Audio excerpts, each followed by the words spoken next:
प्रधानमंत्री मोदी ने अभी अभी अपना भाषण खत्म किया है। वह जनता के नाम संदेश देने वाले थे। लोगों को उम्मीद थी कि जनता के नाम जब वह संदेश देंगे तो उनसे अभी जो जिस संकट से देश गुजर रहा है, कोरोना महाकाल कहा जा सकता है, उस संकट से उबारने का कोई रास्ता, कोई तरीका, कोई रोड मैप बताएंगे। लेकिन जैसा कि उनको आदत है, आदत के मुताबिक उन्होंने हमेशा की तरह भाषण को ही अपना पक्ष चुना है। भाषण उनका पहला पक्ष बना है और उस पक्ष में जो मोदी ने बोला है, आप सब ज़्यादातर लोग सुन चुके होंगे। फिर भी एक बार मैं दोहरा देता हूं कि प्रधानमंत्री मोदी ने देश के नाम जो संदेश दिया, उसे संबोधित करते हुए जो बातें कही वह उंगली पर गिनी जा सकती हैं। पहली काम लायक जो बात बोली है वो कि देश में लॉकडाउन नहीं लगेगा, राज्य चाहें तो लॉकडाउन लगा सकते हैं। इसका कारण भी मैं आपको साथ साथ बता देता हूं।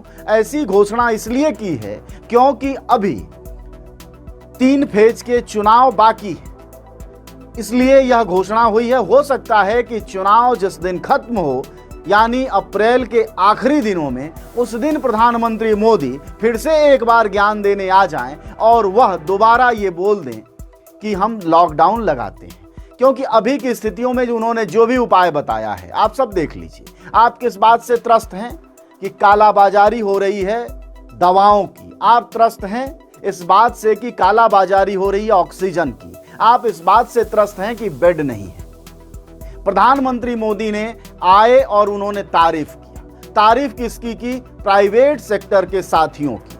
जी हाँ, प्राइवेट सेक्टर के साथियों की वो वैसे बात करते हैं जैसे कोई प्राइवेट सेक्टर वाले जन कल्याण योजना चला रहे हों। जी हाँ, जन कल्याण योजना प्राइवेट सेक्टर के फार्मा साथियों ने।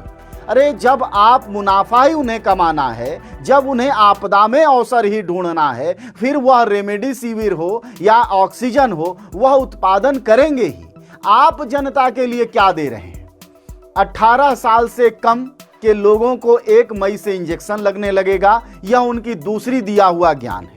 यह ज्ञान पहले 3 दिन पहले से मीडिया के जरिए जनता में बढ़ चुका है। अब उन्होंने इसमें नया कोई ज्ञान नहीं दिया है, खैर ये दिया है। तीसरी बात, उन्होंने मजदूरों से अपील की है कि मजदूर जहां हैं वहीं उनको इंजेक्शन दिया जाएगा। लेकिन उन्होंने ये नहीं कहा है कि जिन राज्यों में लॉकडाउन हो रहा है, जैसे दिल्ली में, महाराष्ट्र में चर्चा चल रही है संपूर्ण लॉकडाउन की, उसी तरह छत्तीसगढ़ के कई शहरों में लॉकडाउन है, मध्य प्रदेश में लॉकडाउन है, यूपी में लॉकडाउन जैसी स्थिति है, वैसे में मजदूर कहां जाएं और क्या करें, इसका कोई उपाय प्रधानमंत्री ने अपने संबोधन में नहीं कहा है। न उन्होंने कहा है गरीबों को राशन मुफ्त में बंटेगा, न उन्होंने कहा है कि जहां हैं उन्हें दवा इलाज की सुविधा दी जाएगी। उन्होंने वो सारी पुरानी बातें कही हैं जो सब कुछ आप पहले से ही सुनते रहे हैं, जैसे बेड की व्यवस्था की जाएगी, ऑक्सीजन के सिलेंडर की व्यवस्था की जाएगी। उन्होंने एक बात नहीं कही जो आप सब सुनना चाहते थे, हम लोग भी सुनना चाहते थे, वो ये कि पीएम केयर फंड के वो करोड़ों, हजारों करोड़ रुपए का क्या हुआ? क्या वह फार्मा दोस्तों को देने के लिए रखा गया है? क्या वह प्राइवेट कंपनियों का उत्साह बढ़ाने के लिए लोगों से वसूल के दिया जाएगा? आखिर उसका क्या होगा? इस बात की कोई जवाबदारी हमारे प्रधानमंत्री मोदी ने नहीं तय की। देश के संबोधन में जो अगली बात कही वह भी बड़ी दिलचस्प थी। वो ये कि जो जहां है वहीं रहे। जैसे वह भगवान भरोसे रहेगा, जो मंदिर बनाया गया है अयोध्या में वहां जाके घंटा बजा लेगा, या फिर सरदार पटेल की वह जो हजारों करोड़ की मूर्ति बनी है गुजरात में, वहां जाके उसको चूम आएगा। शायद उससे कोई उपाय निकल जाए, क्योंकि प्रधानमंत्री ने कोई उपाय नहीं बताया है। उन्होंने ठीक वैसे ही बात की है जैसे आप दोस्ताना याराना में बातें करते हैं, एक दूसरे से सलाह और सुझाव देते हैं। आपको लगेगा ही नहीं कि ये दाढ़ी युक्त जो मानव महामानव बना है हमारे देश में, बंगाल चुनाव के दौरान वह कोई योजना की भी बात करता है। आपको लगता ही नहीं है कि हमारे प्रधानमंत्री संसद में बोल रहे हैं कि सड़क पर बोल रहे हैं, चुनावी राजनीति को संबोधित कर रहे हैं, चुनावी सभाओं को संबोधित कर रहे हैं, या प्रधानमंत्री के तौर पर, एक रणनीतिकार के तौर पर, योजनाकार के तौर पर देश को संबोधित कर रहे हैं।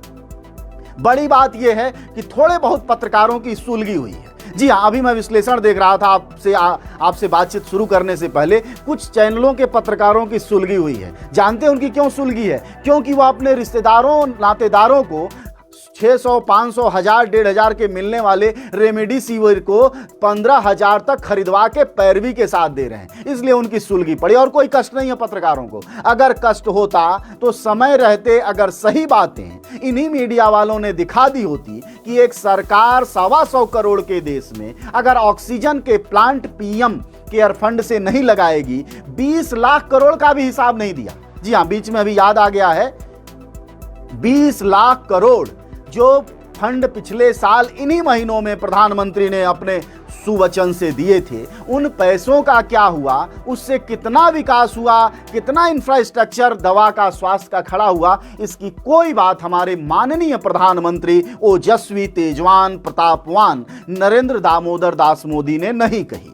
उन्होंने इसकी कोई जरूरत नहीं समझी कि वह जो 20 लाख करोड़ था उसका क्या हुआ, उससे कौन से अस्पताल बनाए गए, कौन से नए स्वास्थ्य केंद्र खोले गए, कौन सा ऑक्सीजन प्लांट खोला गया। ये वही बात है कि आग लगने के बाद दमकल की आप कंपनी खोल दें। जी हाँ, अगर आग लग जाए किसी बस्ती में, किसी के घर में, किसी इलाके में, उसके बाद आपका स्थानीय विधायक आए, आपका मंत्री आए और आपके जलते हुए घर को देख के बोले कि अब मैं सोचता हूं कि यहां दमकल केंद्र की व्यवस्था होनी चाहिए। कुछ वैसी ही बात हमारे प्रधानमंत्री ने आज हम सबसे कही है। आप सोचिए कि हमारा देश, हम सब, मैं जब आपसे खुद बोल रहा हूं, मुझे नहीं पता है कि कल फिर स्वस्थ रहूंगा कि नहीं रहूंगा, इसकी गारंटी नहीं है। वैसे देश में हमारे प्रधानमंत्री आके वैसे बोलते हैं जैसे हिमालय पर बैठा हुआ कोई संत कोई वाणी दे रहा हो, कोई ज्ञान दे रहा हो, कोई दर्शन जो है वो फेंक रहा हो। ऐसी स्थिति में हमारे प्रधानमंत्री ने हमें ला दिया है। हमें बड़ी उम्मीद थी कि आज प्रधानमंत्री जब देश को संबोधित करेंगे तो उन 20 लाख करोड़ के पिछले सालों का हिसाब देंगे या उस पर बात करेंगे। हमें बड़ी उम्मीद थी इस बात की कि पीएम केयर फंड का क्या हुआ, उन हजारों करोड़ रुपयों का क्या हुआ, कहां इस्तेमाल हुआ, कौन से अस्पताल बनाए गए, उन सारी चीजों के बारे में बात करेंगे। वह ऑक्सीजन हर व्यक्ति को उपलब्ध होगा, हर बीमार को उपलब्ध होगा, इसकी गारंटी करेंगे। वह इस बात की गारंटी करेंगे कि रेमडेसिविर दवा का ब्लैक मार्केटिंग जो 600 रुपए 700 रुपए की दवा है, आपने अगर पिछले जंजवार के कार्यक्रम देखे होंगे, हमने संवाददाताओं से बात की, गुजरात मॉडल के संवाददाताओं से बात की जिस गुजरात में रहते हैं। उन्होंने कहा कि 668 रुपए की रेमडेसिविर 12,000 से 15,000 तक उपलब्ध है गुजरात में।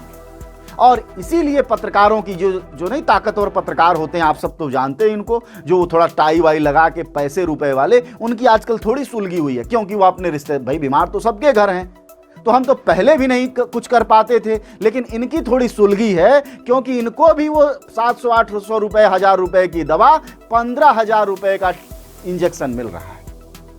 अगर नीतियां नहीं ठीक होंगी तो बात वही होगी कि आज, पिछले साल जब कोरोना हुआ था तो लग रहा था कि हमें नहीं होगा, हमारा क्या है, लेकिन अब जब कोरोना हुआ है वह तो इतना विस्तारित है कि शहरों में है।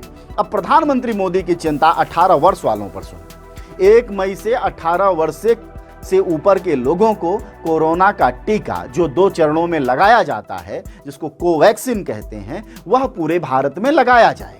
यह उम्मीद थी कि इस पर कोई नई बात कहेंगे, जैसे कि पूरे देश में सबको मुफ्त लगाया जाएगा। यह गारंटी दे देते, क्योंकि युवाओं पर उनको बहुत भरोसा है और हमारे बेचारे युवा जय श्री राम भी सबसे ज्यादा मोदी जी जय जय जय मोदी, घर घर मोदी, यहां मोदी वहां मोदी भी करते रहते हैं। अब जो युवा 18 वर्ष से ऊपर का है, जो बेरोजगार है, जो मजदूर है, जो फैक्ट्रियों में काम करता है, वह सरकारी अस्पतालों में टीका मुफ्त में लगवा पाएगा। आप जहां कहीं भी रहते हो, देश के जिस हिस्से में रहते हो, पूरब से लेके पश्चिम तक और दक्षिण से लेके उत्तर तक, हर जगहों पर जो लंबी लाइनें हैं, क्या उन नौजवानों के लगने के बाद इस देश में, क्या जैसे नोटबंदी के दौरान लोग लाइनों में लगे थे, क्या वैसी स्थिति नहीं पैदा हो जाएगी? आप कमेंट करके हमें बताइएगा। अगर हमारी बात बुरी लगती हो तो आप बताइए कि अगर 18 बरस से ऊपर के लोगों को अगले 1 मई से अगर कोरोना का टीका मुफ्त कुछ केंद्रों पर लगना शुरू हुआ, सरकारी केंद्रों पर, तो क्या हमारे देश की वही लाइन नहीं लगने लगेगी इन गर्मी के? 1 मई का गर्मी याद करिए कि गर्मी के दिनों में जब सरकारी केंद्रों पर मुफ्त में लगेगा, बाकी जगहों पर प्राइवेट लगेगा, किसी भी एक शहर में 2-4 केंद्र होंगे, लोग हजारों लाखों में होंगे। उसके बाद जो अफरा तफरी मचेगी उस पर प्रधानमंत्री फिर चुप्पी साध लेंगे। फिर चुप्पी साधने के 15-20 दिन बाद जब लोग लाइन में लग के बेहोश होकर गिरने लगेंगे, लाइन में लग के मरने लगेंगे, खपने लगेंगे, आपस में मारपीट करेंगे, आपस में हिंसा करेंगे, कत्ल वतल कर देंगे, तब जाके हमारे प्रधानमंत्री फिर एक दिन दाढ़ी के साथ जागेंगे और फिर कोई नया ज्ञान ठेल देंगे। यह प्रधानमंत्री से अगर ज्ञान लेना होता, देश तो वैसे भी ज्ञान लेता रहता है, कभी आसाराम से लेता है, कभी राम रहीम से लेता है, कभी मुरारी बापू से लेता है, कभी रामदेव से लेता है। ज्ञान देने वाले क्या कम है? हमारे देश में कोई ज्ञान देने वालों की कमी है क्या? यहां तो घर घर ज्ञान देने वाले बैठे रहते हैं। कहते हैं जिसको वो क्या भोजपुरी में हमारे यहाँ कहावत है, जेकरा बिच्छी के नहीं मंतर आवे वो सांपे के हाथ डाल लेते हैं। तो ऐसी हालत है हमारे देश की। तो हमारे यहाँ हर जगह ज्ञानी बैठे हैं। अब एक प्रधानमंत्री भी हमारे यहाँ ज्ञानी हो गया है। वह जिम्मेदारियों की बात नहीं करते। इसलिए अगर 18 साल से ऊपर के लोगों को 18 साल से ऊपर के लोगों को अगर मुफ्त में पूरे देश भर में हर संस्थान में, चाहे प्राइवेट हो या सरकारी, अगर मुफ्त में टीका नहीं लगाया जाएगा तो आप ध्यान रखिए, इस बात को रिकॉर्ड करके रख लीजिए, अपने पास रख लीजिए कि 1 मई से इस देश में अफरा तफरी शुरू हो जाएगी। अभी तो सिर्फ 45 साल के नीचे वालों को लग रहा है, तब जाके केंद्रों पर देखिए जो भीड़ है।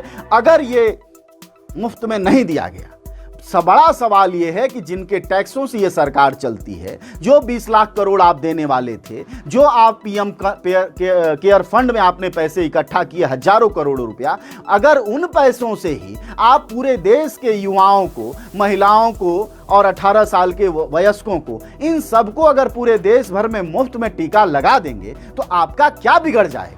आप रोटी दे नहीं पाते, आप राशन दे नहीं पाते, आप अस्पताल दे नहीं पाते, बेड दे नहीं पाते। अब आपको इंजेक्शन के बदले भी पैसा चाहिए। कम से कम आज के भाषण में ये उम्मीद थी कि प्रधानमंत्री मोदी जब हम लोगों से संबोधित करेंगे तो ये सूचना नहीं दोबारा प्रसारित करेंगे। भाई ये सूचना तो आप जानते ही थे कि 18 साल से ऊपर के लोगों को 1 मई से लगना शुरू हो जाएगा, लेकिन यह बात कि 18 साल से ऊपर के लोगों को मुफ्त टीका दिया जाएगा, यह एक अच्छी योजना होती। लेकिन हमारी सरकार, मतलब यानी प्रधानमंत्री मोदी, इस पर चुप्पी साध गए।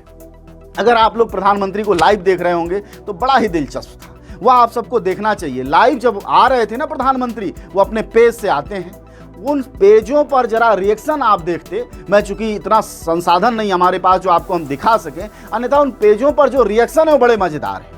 हमें आपके भाषण की जरूरत नहीं, सहानुभूति की जरूरत नहीं। अरे मोदी जी यहाँ क्या कर रहे हो, जाकर भाषण दो। मोदी जी कोरोना फैलाओ रैलियां करके, इस तरह के रिएक्शन आ रहे थे। यानी शर्मिंदगी की हाइट जनता जो बोल सकती है वो बोल रही थी, लेकिन करे तो क्या करे। लोकतंत्र की अपनी भी पेचीदगियां हैं। लोकतंत्र की सबसे बड़ी पेचीदगी ये है कि आपने अगर एक बार नेता चुन लिया है, एक बार गलती कर दी है, तो 5 साल से पहले उसको आप हटा नहीं सकते और 5 साल बाद आप उसी होशो हवास में रहेंगे। जैसे आजकल जो लोग मुश्किलें झेल रहे हैं, क्या वही लोग पिछले साल तार्किक बातों पर लड़ाई नहीं करते थे?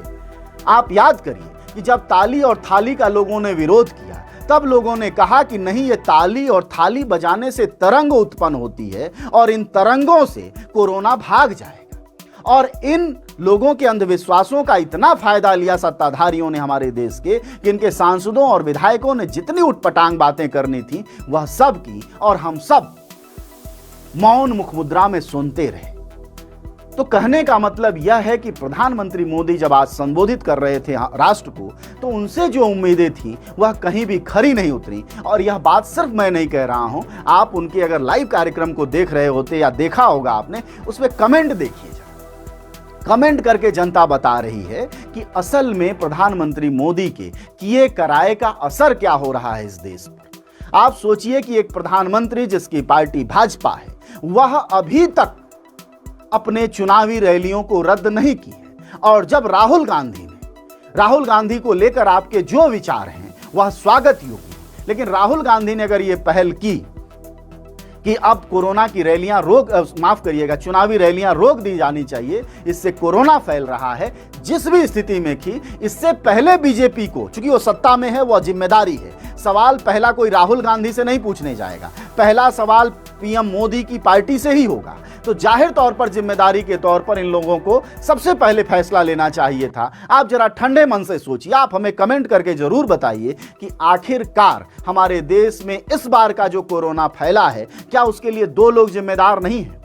पहली जिम्मेदारी किसकी है? पहली जिम्मेदारी इनके चुनावी रैलियों की है। पहला दोष, पहला अपराध, पहला पाप इस बार के कोरोना संकट में इस देश को जो ढकेला गया है, उसके लिए सबसे बड़ी जिम्मेदारी इन चुनावी रैलियों की है, इन पार्टियों की है। और दूसरी जिम्मेदारी उन अंधविश्वास के शिखर पर बैठे लोगों की है, जिन्होंने इस कोरोना काल में महाकुंभ का आयोजन किया और उस महाकुंभ के गाने गाते रहे और पूरे देश को कोरोना संकट में ढकेल दिया।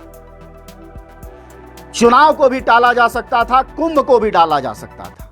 चुनाव से ऐसा नहीं था कि वह सरकार 6 महीना और रह जाती या वहां राष्ट्रपति शासन लगा दिया जाता तो उससे कोई फर्क पड़ जाता। ऐसा नहीं होता कि बंगाली दादा से लेके तमिलनाडु के दादा लोग कोई जलेबी खाने लगेंगे चुनावी परिणाम आने के बाद। जैसी जिंदगी जी रहे होंगे वैसी ही जिएंगे, लेकिन आशीर्वाद के तौर पर और मोदी की अपनी चुनावी रणनीति के तौर पर जो उन्हें कोरोना मिलेगा, उसको कौन भुगतेगा?